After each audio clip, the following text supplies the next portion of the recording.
Alright, hello guys. In this next video, we're going to be talking about a much easier type of word problem. These are called word problems. So these problems are pretty much describing like a scenario we see every day in our lives. Let's say me and my brother, we're wanting to build a house. Any project, we're doing anything, any task, any work, any project. Let's say building a house. And if I work by myself, it's going to take me a certain amount of time. If he works by himself, it would have taken him a certain amount of time. But if we do it together, it's going to take less time. And so there's a formula for this stuff. And it is 1 over t, and t is the amount of time it would take everyone working together. So me and my brother working together. Whereas, and this equals 1 over p1 plus p2 plus p3 plus however many people you have. These are just the amount of time, or the amount of time it takes those individuals to complete it by themselves. So let's say we had this job, it takes me 5 hours, it takes him 7 hours. So I'm P1, I'd be 5, he'd be 7, and let's say together it took us 3. So then T, there would be 3. And so that's what we're doing for these problems. We're just reading the scenario and figuring out which number is talking about the total time for everyone working together, and then what is the time for if they would work by themselves. So Sam can clean a house in 5 hours. So Sam in this case is person 1.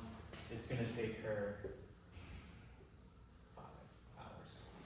When she works with her sister, they finish in 3. So if they work together, it's going to take 3 hours. How long does it take the sister to clean her house by herself? So we don't know how long it takes person 2 to complete it by themselves. So we put plus 1 over x. And that's what we're solving for. So how we do this, same way I've been solving all these problems. I start off, I want to move this term over to the other side, so this can be set equal to 0. So we have 0 equals 1 over 5 plus 1 over x minus, since it's positive, 1 over 3. Now we got to make the denominators the same. So we have 3 different pieces on the bottom. We have 5, x, and 3. So the way I like to think about it is I'm giving each fraction the other 2 pieces that they're missing.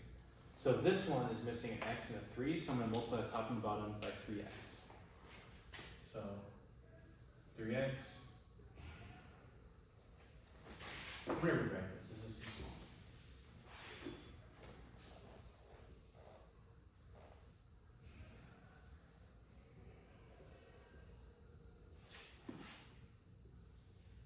Alright, back to where I was. This is missing an x and a 3, so I'm going to multiply by 3x. 3x, 3x. This one is missing a 5 and a 3, so I'm going to multiply by 5 times 3, which is 15.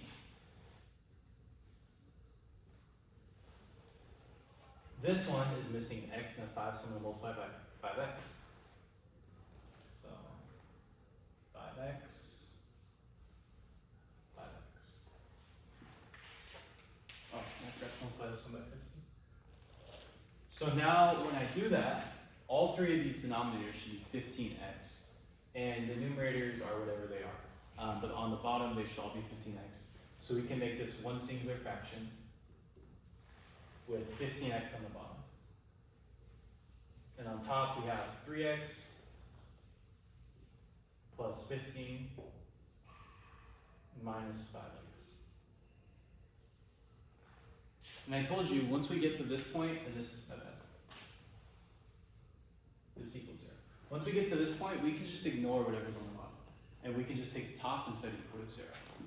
So I'm just going to take, 3x plus 15 minus 5x equals 0. Combine like terms, I have negative 2x plus 15 equals 0. Just solving for x, I subtract 15. Negative 2x equals negative 15.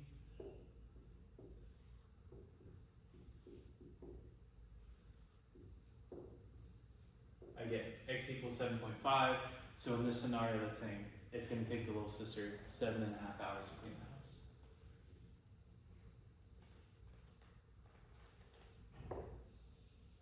And that's it. These are a lot easier than those last ones.